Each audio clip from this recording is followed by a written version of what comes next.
Elle lui cacha son visage, lui raconta son mal, son passé maudit. Et contre toute attente, Issa ne fuyait pas. Il lui parla, il lui chanta, il l'écouta, et il tomba amoureux, sans jamais la regarder. Je ne veux pas ton corps, Bintou, je veux ton âme, même si elle est brisée. Ce fut la première nuit où Janju ne vint pas. Mais le génie, jaloux, entra dans une colère noire. La rivière Nyoka déborda. Le ciel devint rouge. Les morts sortirent de leur tombe pour rappeler à Bintou qu'elle lui appartenait. Une marée d'esprits envahit le village, guidée par une seule voix. « Tu es à moi! Moi seul ai souffert pour toi! Tu oses me trahir ?» Alors, Bintou prit une décision.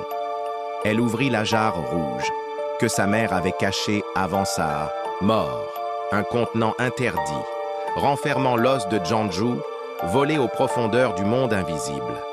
Elle traça un cercle de cendres, s'y enferma avec Issa et entonna l'ancien chant de divorce, interdit dans toutes les traditions. « Ombre de l'eau, je te rends ton anneau. Chair de ma chair, retourne au fond des eaux. » Le sol s'ouvrit. Janju hurla, Issa saigna des oreilles, Bintou saignait du ventre. L'air devint cendre, mais le cercle tint bon, et le génie fut arraché d'elle. Elle perdit connaissance et dormit 3 jours. Quand elle se réveilla, Issa n'était plus là, juste un petit bol en bois, rempli d'eau claire. Et une note, « Je n'étais qu'un esprit de passage, mais je t'aimais assez pour te libérer. Tu es libre, Bintou, enfin. » Depuis ce jour, plus aucun homme ne mourut pour elle. Mais elle ne s'est jamais mariée.